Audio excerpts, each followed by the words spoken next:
Dicen que de nuestro vecino país del norte ha llegado un invasor que nadie ha podido sacar. Es un ave extranjera con una conducta criminal que no tiene ningún beneficio para el ecosistema. Un ave que lo único que quiere es destruir nuestra naturaleza. Se llama Quiscalus mexicanus, pero se le conoce como zanate, y parece ser que no tiene pensado detenerse hasta conseguir su objetivo. Ok, en realidad nada de eso es cierto, y esa no es la única mentira. Así que vamos a empezar de nuevo. Que el zanate viene del norte es solo uno de muchos mitos más que rodean a esta ave incomprendida, prácticamente todos sin sustento científico.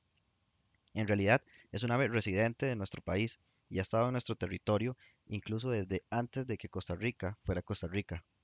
Lo que sí es cierto es que se ha expandido de las zonas costeras donde originalmente habitaba hasta ocupar casi todo el territorio nacional.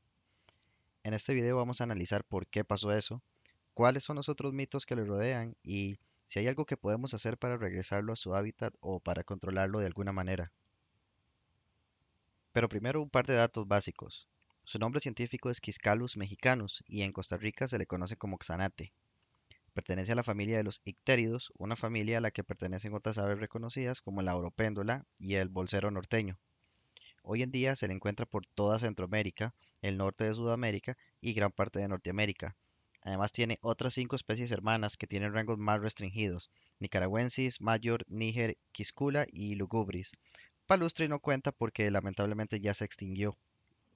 Es un ave omnívora, lo que quiere decir que puede alimentarse de plantas o de otros animales, y aunque no lo crean, en Colombia, donde se les conoce como María Mulata, en realidad es apreciado por su inteligencia, adaptabilidad, sociabilidad, entre otras características positivas. Incluso le han dedicado esculturas. En Costa Rica, sin embargo, es detestado por muchos, clasificado por la sociedad como un ave mala, dañina y básicamente una plaga. Pero ¿por qué es tan odiado?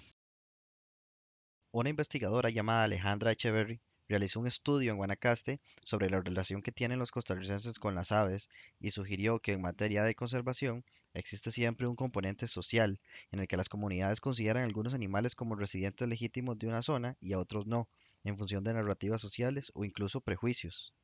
En el caso del zanate, su agresividad hacia otras especies y sus tendencias predatorias y expansivas hacen que nuestra sociedad sienta rechazo hacia ellos porque tenemos una visión idealizada de lo que es la naturaleza en nuestro país, en la que la malicia de esta ave no encaja. Pero también sugiere que gran parte del odio surge del hecho de que el zanate es considerado como un ave extranjera, que viene de...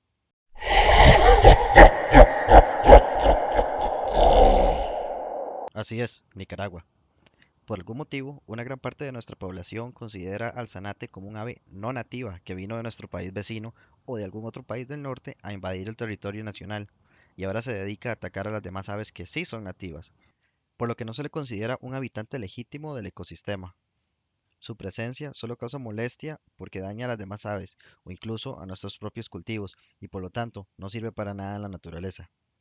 Como todos sabemos, históricamente los pueblos de estas dos naciones nunca se han llevado muy bien, así que el hecho de que el zanate sea considerado extranjero, agresivo e invasor es la mezcla perfecta para criminalizarlo y despreciarlo. Entonces no es realmente sorprendente que en redes sociales, cada vez que alguien publica una foto de un zanate en algún grupo sobre fauna de Costa Rica, se vean muchos comentarios como estos.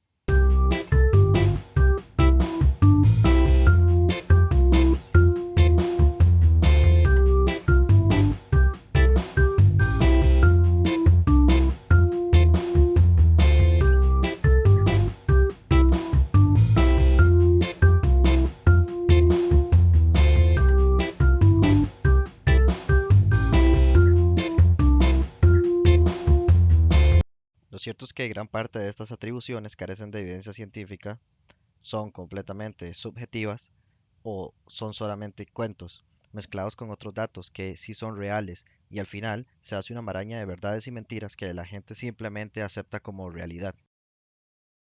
¿Y cuáles son esos mitos? Por supuesto que el mito más importante y también el más distribuido es su origen. Contrario a la creencia popular, el zanate no viene de Nicaragua ni de ningún país del norte. Es un ave tropical que ha vivido en Centroamérica y el norte de Sudamérica durante siglos, sí, incluyendo Costa Rica, y más bien se ha extendido por Norteamérica en las últimas décadas. Es más, según un texto bastante viejo conocido como Códice Florentino, que fue escrito en el siglo XVI por el fraile franciscano Bernardino de Sahagún y que recopiló un montón de datos sobre la cultura azteca, es posible que el zanate haya sido más bien introducido en México desde la península de Yucatán por órdenes del emperador Ahuizotl, que se enamoró del ave y ordenó que fueran llevadas a donde él vivía, donde lógicamente empezaron a reproducirse rápidamente. Ya saben cómo me pongo, ¿para qué me invitan?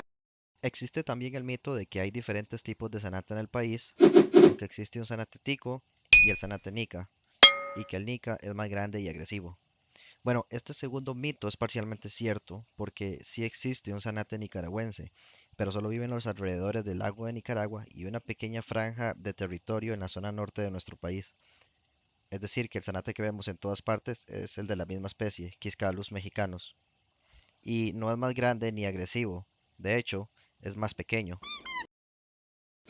También existe un poco de confusión porque hay otra ave que parece un zanate y que de hecho popularmente se le conoce como zanate cantor, pero no es realmente un zanate.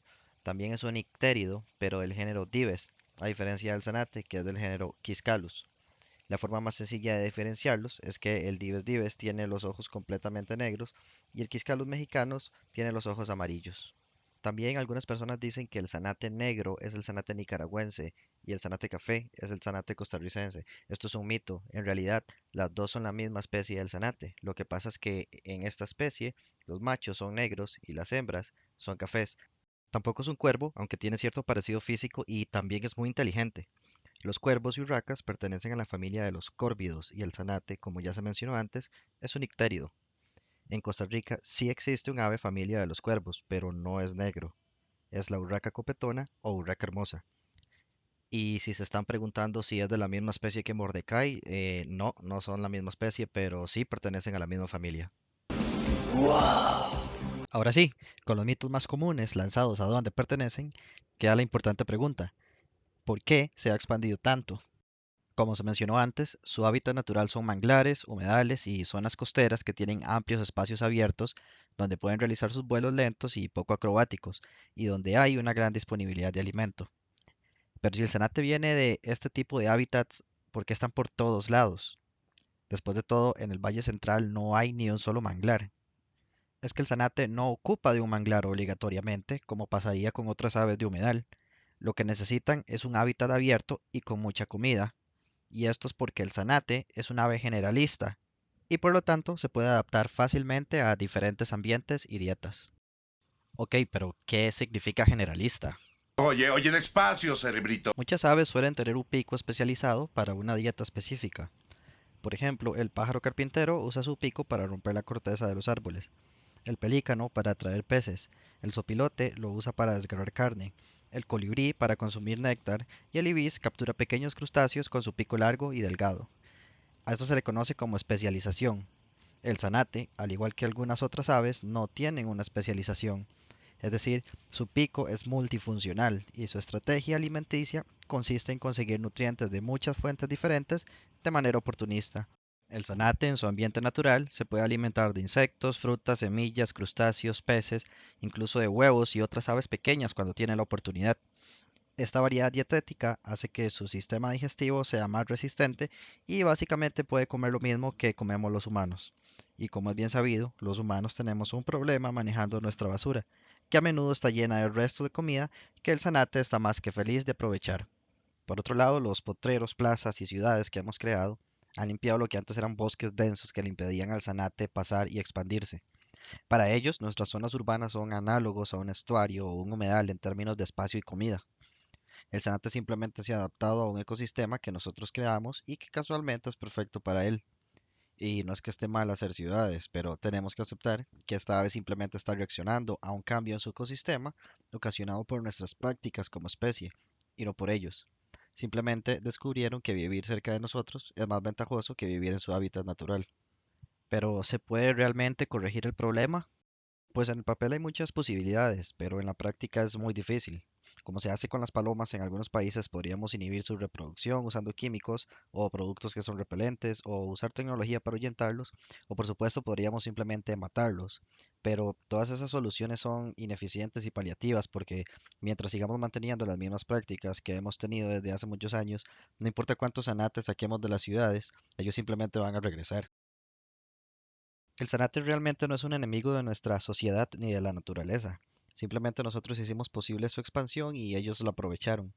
Para atacar el problema de manera racional, primero tenemos que cambiar nosotros y también realizar estudios locales y experimentos que podrían no solo ayudarnos a entender cómo controlar la especie, sino incluso a cambiar nuestra percepción de ellos. A lo mejor podríamos hasta beneficiarnos mutuamente. Por ejemplo, sabemos que el 80% de su dieta está compuesta por artrópodos. Los trabajadores de campo desprecian a esta ave porque se come sus semillas, pero ¿qué tal si el zanate más bien estuviera ayudando a controlar algunas plagas que dañan los cultivos? Quizás tenerlo cerca sea beneficioso para la agricultura, pero para saberlo con certeza debemos diseñar experimentos para comprobarlo y ayudarnos a entender mejor su comportamiento. Lamentablemente, eso no va a pasar si seguimos viéndolo como un enemigo al que hay que derrotar y no como un potencial aliado.